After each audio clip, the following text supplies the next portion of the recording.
Hey there! Today is the very last day of National Shelter Appreciation Week and Big Barker's Bed Week. This is your last chance to show your appreciation for shelters and rescues around the country and help your own dog be more comfortable on an American-made dog bed guaranteed not to flatten for 10 years. We've all done this. We buy a bed for our dogs. The dogs lay on the beds and they flatten like pancakes, and we end up buying another bed a year later.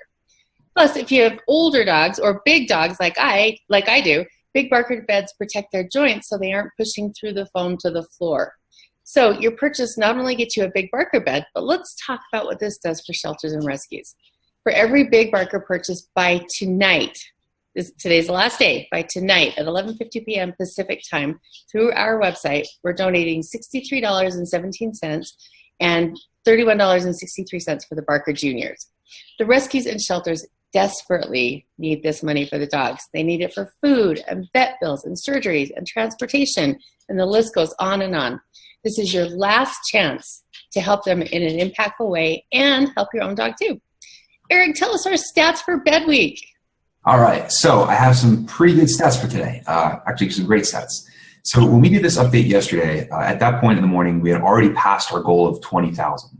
We were at, I think it was 22,800. So what we were hoping to do was hit an even bigger goal of 25,000.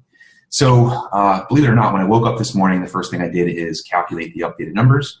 And as of right now, we're all the way up to $29,408. So that's incredible. I mean, that's going to pay for a lot of food and vet bills. So thank you so much to everybody that supported Bed Week up to this point.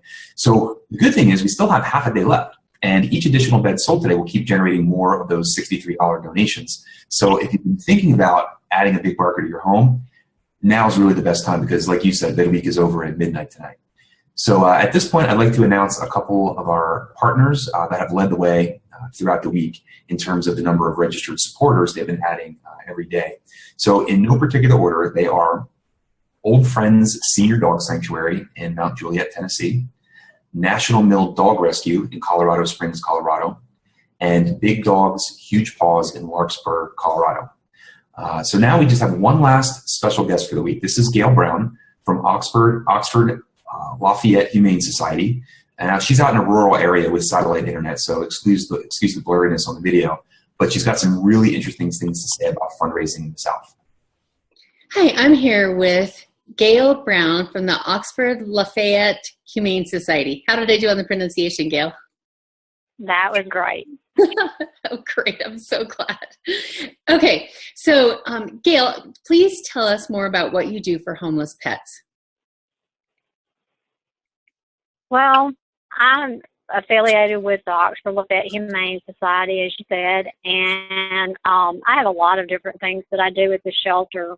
I've been involved since 2007, so a lot of the things that I like to do personally, one of the things that got me started was when we were searching for a dog, I would be looking on their website, and there was never any photos that were really very visible of the animals for you to see that were very good.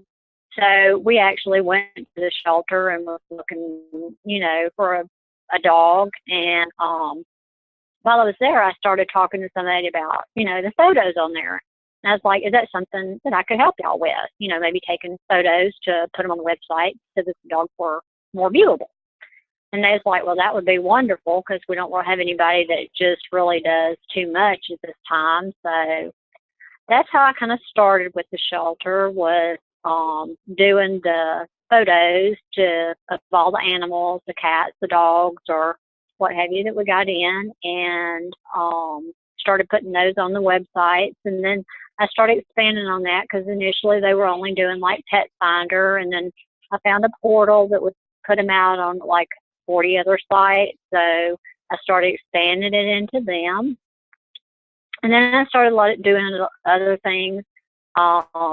We were getting in this area, there was like a lot of puppy mills, and so dogs that were being busted from the puppy mills would be coming into the shelter. So then I kind of started getting into the fostering, helping those, because like when we get in, we were a very small shelter at that time before we got to build our new facility a few years ago.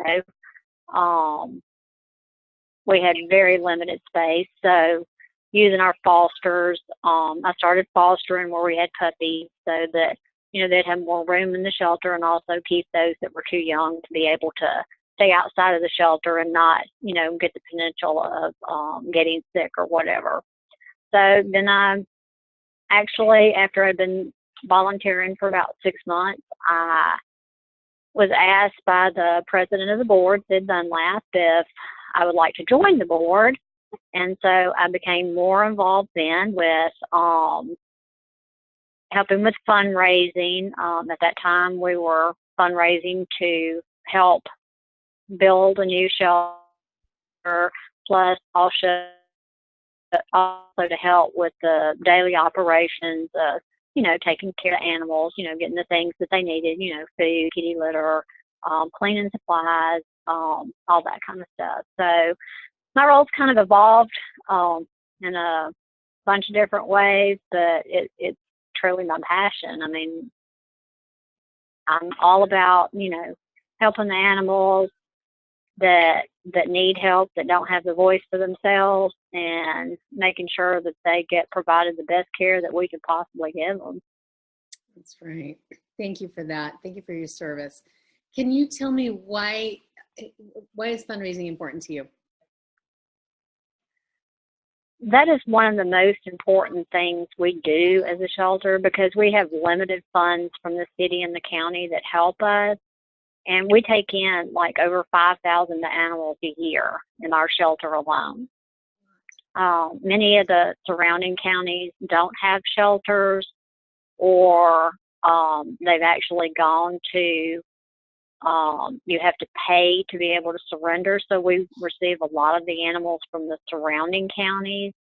And having funding, which doing fundraisers and the different type fundraisers that we have or do, or people do for us, is a huge part of what helps our shelter to be able to operate, to be able to, keep the staff so that they can have all the necessary things they need to provide for the animals that they need, like food, the cleaning supplies, and also the different things that we do just to get exposure, like, helping pay for our website, getting them out there, more visible to the public. We do everything we can, and making sure that the environment, and until we can get them in great homes. So having the funding to be able to maintain all that with the limited resources that we have, that we receive from the city and county, I mean, it's pertinent that we have,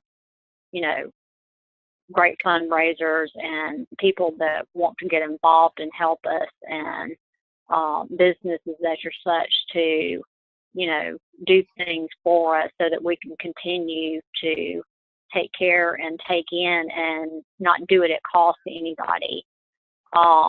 Because to me, that's one of the most important things, is because if people, they go to a shelter and the shelter says, well, we have to charge you $75 to surrender this animal, chances are, like we've discovered with these shelters that do that, they're not going to pay that. They're going to end up bringing them to our shelter. But if our shelter went in that realm, what would ultimately happen is these animals will just be dumped out on the back road somewhere.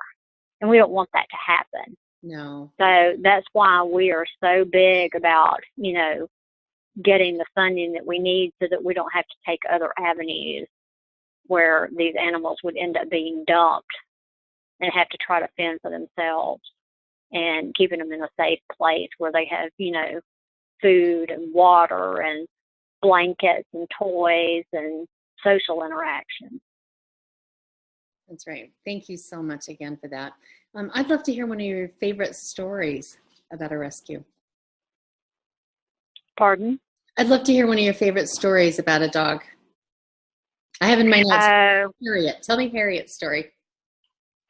Yes. Our story kind of started with, as I said, initially we were looking for a dog.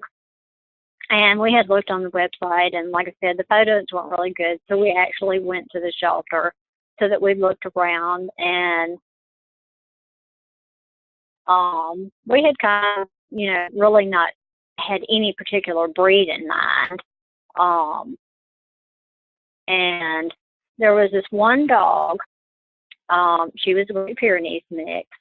Her name was Harriet, and she was up in this doghouse, and one of the staff was telling us that she had been there for like a couple of months. She was really, really sad looking.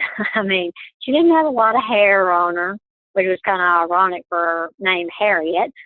But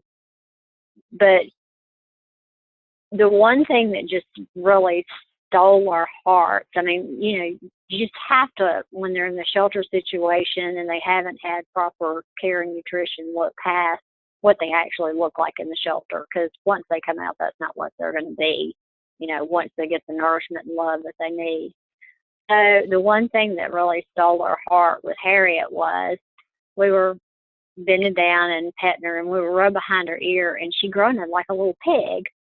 I mean, it was so sweet. I mean, so we knew, she just captured our heart just with that little grunt. And so we adopted Harriet and brought her home. And after she had been here a few months, she was like one of the most beautiful, sweetest dogs that you could ever want. That's amazing. And she lived with us. At the time that we got her, she was probably about 2. And we were very saddened that 2 years ago, she was about 11. She passed away, but she's just one of those dogs that will, forever be in my heart. And I'm also proud to say that over the last year, we've worked really hard in decreasing the amount of euthanasia we have with our transports and stuff. And we've actually been able to have our live output with the increased adoptions and transports. We've decreased euthanasia by 85%. Oh, and that's one of the most important things. That is incredible. We're very proud of that. That is amazing. I can't believe that you've been able to do that. Congratulations. What a difference. Yeah, it warms my heart. Mine too. Just like with the dog I was telling you that had the eye taken out and he's like blind in the other, back, years ago before we got in this dog would have automatically been euthanized. But now it's a whole different, we do the special fundraising, saying this dog. Actually, I have another dog here that I'm fostering who had his back leg, the head of the femur was fractured, and they actually we had surgery done on him, and they went in and cut the head of the femur off, but they were able to save the leg because dogs use only their back legs about 30% because most of it's like they use the muscle. So they were actually able to leave the leg on, and now, he has just a slight limp, but he's out there running around with the rest of them just like he never had a problem. Gosh, that is so, it makes a big difference. What an incredible story. Wow. There was one other thing I wanted to add about the helping with the fundraisers and funding and stuff. One of the things that's really important to me, and I think it is a lot to many of the rescues down here, because the South is so overpopulated, because there is no required law of neuter and animals running just litters upon litters brought into our shelter on a daily basis.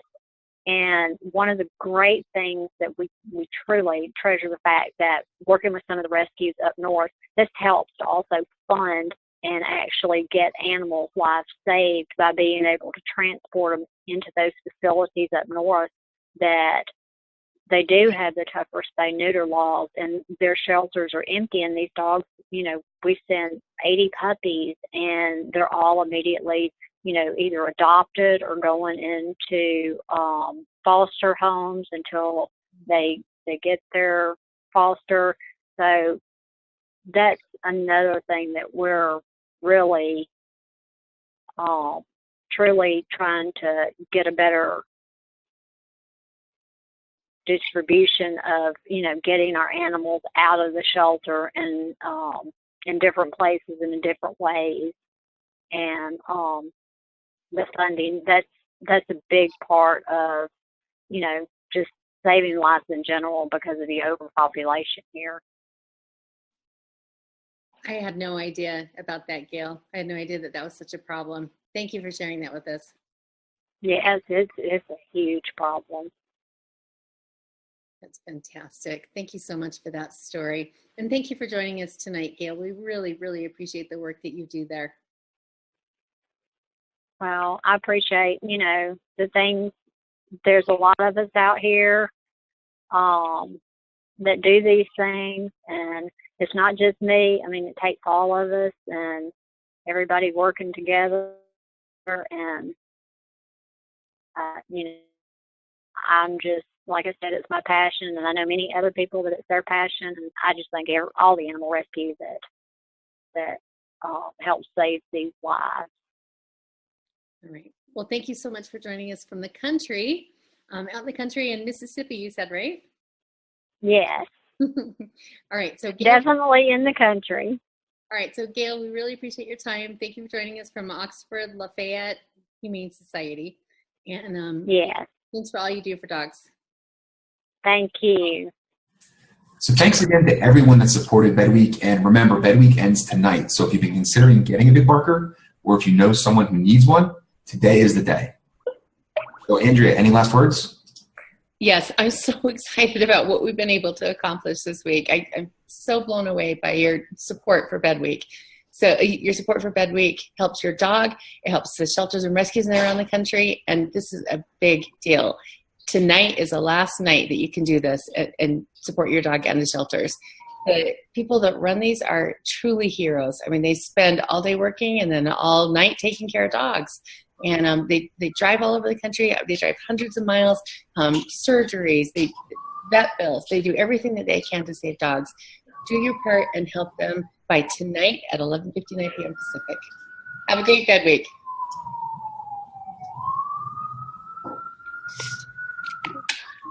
Have a great Bed Week.